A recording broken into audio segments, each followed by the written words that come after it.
Hello, അപ്പൊ ഒന്ന് കുറച്ച് നേരത്തെ വന്നു. എന്റെ ഫ്രണ്ടിന്റെ കല്യാണം ശനിയാഴ്ചയാണ്. അപ്പൊ എനിക്ക് ഷർട്ട് വേണം. അപ്പോൾ ഷർട്ട് വാങ്ങിക്കാൻ പോകുന്നതിന് മുന്നേ ഒന്ന് ചായ കുടിച്ചിട്ട് പോവാന്നുള്ളത് തീരുമാനിച്ചെത്തിട്ടോ. അങ്ങനെ അവള് ബസ് ഇറങ്ങുന്നതിന് തൊട്ട് ഓപ്പോസിറ്റ് ആണ് കേട്ടോ. ഈ ഒരു പുതിയ ഷോപ്പാണിത്, ചായക്കട. അപ്പോൾ അവിടെ കയറി ഞങ്ങൾ ഒരുപാട് ഐറ്റം ഒക്കെ ഉണ്ട്. ഞങ്ങൾ അങ്ങനെ കണ്ടമാനം ഐറ്റം ഒന്നും കഴിക്കുന്നത് കൊണ്ട് തന്നെ നമുക്ക് എന്നും കഴിക്കുന്ന രണ്ട് ഐറ്റമാണ് പൊക്കവാടയും പിന്നെ ബജ്ജികളും. അങ്ങനെ ഒരു പൊക്കവട രണ്ട് ബജ്ജിയും പറഞ്ഞു ഞങ്ങൾ അവിടെ പോയിരുന്നു കേട്ടോ. പൊക്കവട നല്ല പൊക്കവട ആയിരുന്നു. അതേപോലെ മയോണൈസ് ഒക്കെ നല്ല കഴിക്കാൻ നല്ല ടേസ്റ്റ് ഉണ്ട്. ഈ ഒരു ഷോപ്പ് വന്നിട്ട് വളരെ കുറച്ചു കാലമായിട്ടുള്ളൂ കേട്ടോ. അതുകൊണ്ട് തന്നെ അവരിപ്പോൾ കുറച്ച് റിച്ച് സെറ്റപ്പിലാണ്. കാരണം മയോണൈസും കാര്യങ്ങളൊക്കെ ഇപ്പോൾ ഒരുപാട് ടേബിളിൽ വെച്ചിട്ടുണ്ട്. അപ്പൊ നമുക്ക് ആവശ്യത്തിനനുസരിച്ച് എടുത്ത് കഴിക്കാം. അവരെ വിളിക്കുക അല്ലെങ്കിൽ അവർ ചോദിക്കേണ്ട ആവശ്യമൊന്നുമില്ല.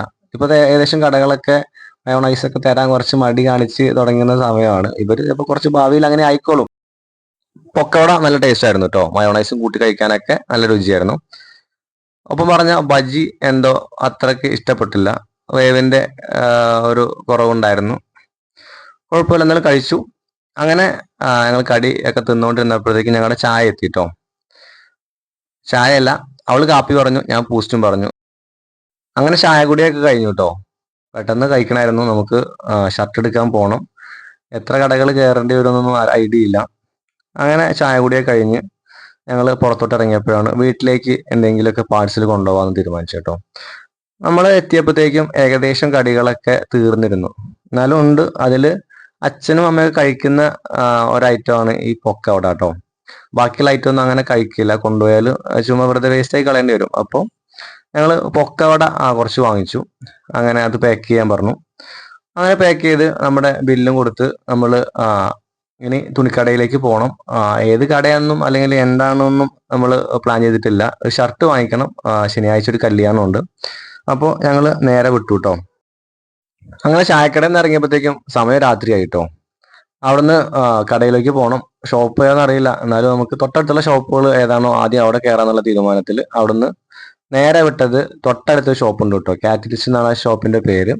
നമ്മൾ സാധാരണ ഇവിടുന്ന് എടുക്കാറുണ്ട്. വില കുറവാണ്, വളരെ കുറവാണ്. കോയമ്പത്തൂർ അങ്ങനെ ഇവിടെ നിന്നൊക്കെ കൊണ്ടുവരുന്ന ഒരുപാട് സാധനങ്ങളാണ് ഇവിടെ ഉള്ളത്. അങ്ങനെ ഞങ്ങൾ അവിടെ എത്തി.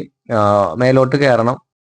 ഈ ഷോപ്പ് താഴേന്ന് അല്ലെങ്കിൽ റോഡ് സൈഡിൽ നിന്ന് നോക്കിയാലൊന്നും പെട്ടെന്ന് കാണില്ല കേട്ടോ. പലതവണ നമ്മൾ തന്നെ ഈ ഷോപ്പ് കഴിഞ്ഞു പോയിട്ടുണ്ട്. നമ്മൾ ഷോപ്പിലേക്ക് വന്ന സമയത്ത് തന്നെ ഈ ലെഫ്റ്റ് സൈഡിലാണെന്നുള്ളത് അറിയാം. പക്ഷെ ബിൽഡിങ്ങുകളൊക്കെ ഒരേപോലെ തന്നെയാണ്. പിന്നെ പ്രത്യേകിച്ച് നെയിം ബോർഡുകളൊന്നും പുറത്തോട്ടില്ല. ഒരു ബിൽഡിങ്ങിൽ തന്നെ അവർ പേര് എഴുതിയിട്ടുണ്ട്. അങ്ങനെ കറക്റ്റ് അറിയുന്ന ആൾക്കാർക്ക് മാത്രമേ അവർ വരുള്ളൂ. ബാക്കിയുള്ളവരൊക്കെ നേരെ പോവും. പാർക്കിങ്ങിന് ചെറിയ പ്രശ്നം, പാർക്കിങ്ങിന്റെ അല്ല, നമുക്ക് അങ്ങോട്ട് വണ്ടി ചവിട്ടാൻ കുറച്ച് ബുദ്ധിമുട്ടാണ്. അവിടെ നല്ല തിരക്കുള്ള റോഡാണ്. അങ്ങനെ അവിടെ എത്തി.